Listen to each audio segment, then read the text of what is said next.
রাজধানীর Radisson blue হোটেলে চলছে বিপিএল-এর ক্রিকেটারদের নিলাম। এই মুহূর্তে সেখানে আছেন সহকর্মী নিয়ন মোহাইমিন। সর্বশেষ খবর জানতে সরাসরি যাচ্ছি তার কাছে। বিপিএল-এর ক্রিকেটারদের নিলাম কার্যক্রম বিকেল 4টা থেকে শুরু হবার কথা থাকলেও সেটি 1 ঘন্টা পর 5টায় শুরু হয়েছে। আমরা জানি যে গতকাল 9 জন ক্রিকেটারকে প্রাথমিকভাবে লিস্ট থেকে বাদ দিয়ে দেওয়া হয়েছিল ফিক্সিং সন্দেহের একটা কারণে। সেই ক্রিকেটাররা মূলত হাইকোর্টে একটি রিট করেছিলেন এবং সেই রিটের জবাবের জন্য অপেক্ষা করছিল বিসিবি এবং সেই কারণে আজ 1 ঘন্টা ডিলে করা হয়েছে। সেই রিটটি খারিজ করা হয়েছে এবং এই ক্রিকেটারদেরকে হাইকোর্ট থেকেও রায়ে বলা হয়েছে যে তারা নিলামে অংশগ্রহণ করতে পারবে না। এটা জানবার পরই আসলে 1 ঘন্টা পর এই নিলাম কার্যক্রমটি শুরু হয়েছে।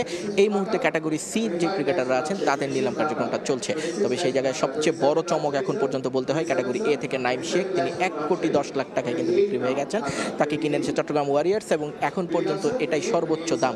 তবে এখানে একটু দুঃখের খবর যে লিটন দাস আসলে অনুমিত দামটা পাননি। লিটন দাসকে সবাই ধারণা করেছিল যেহেতু টি-20 ক্যাপ্টেন তিনি একটি বড় দামে বিক্রি হবেন, কিন্তু 50 লাখের ভিত্তি মূল্যে লিটনকে আসলে 75 লাখে কিনে নিয়েছে রংপুর রাইডার্স। আরও একটা দুঃখের খবর, সেটা হচ্ছে মাহমুদুল্লাহ রিয়াদ এবং মুশফিকুর রহিম, দুই ভাইরা ভাই, বাংলাদেশের ক্রিকেটের দুই স্তম্ভ। তারা দুজনই কিন্তু বি ক্যাটাগরিতে আনসোল্ড রয়ে গেছেন এবং তাদেরকে প্রতি কোনো ফ্র্যাঞ্চাইজি আসলে আগ্রহ দেখায়নি। এর পরবর্তীতে যে প্লেয়ারকে নিয়ে সবচেয়ে বেশি টানাহেঁচড়া হয়েছে সেটা হচ্ছেন সাইফুদ্দিন।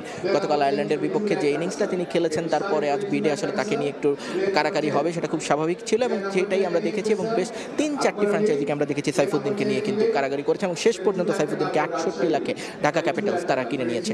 65 লাখে তানজিম হাসান সাকিব সোল্ড হয়েছেন। সাকিবকে নিয়েও 2-3টে ফ্র্যাঞ্চাইজি আমরা দেখেছি বেশ নিলামের মধ্যে একটা কারাকারির ব্যবস্থা ছিল।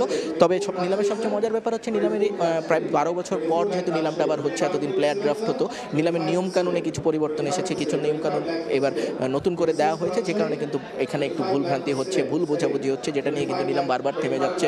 আমরা দেখেছি রাজশাহীর যিনি হেড কোচ আছেন হান্নান সরকার, তিনি বারবার অপোজ করছেন, তিনি বিভিন্ন সময় ভুল ধরিয়ে দিচ্ছিলেন। স্টেজে থাকা যিনি অ্যাঙ্কর আছেন তিনি একটু শেকি ছিলেন, তিনি বুঝতে পারছিলেন না কি করবেন। সদস্য সচিব BPL governing councillor Iftekhar Mithu, তিনি উঠে এসে ভুলগুলো শুধরে দিচ্ছিলেন। মানে এই জায়গাটা একটু অগোছালো ভাবে এখন পর্যন্ত আমরা দেখতে পেয়েছি। এছাড়া যদি বলি তাহলে বিপিএলের এখন পর্যন্ত ক্রিকেটের নিলাম কিন্তু বেশ ভালোভাবে এগিয়ে চলেছে।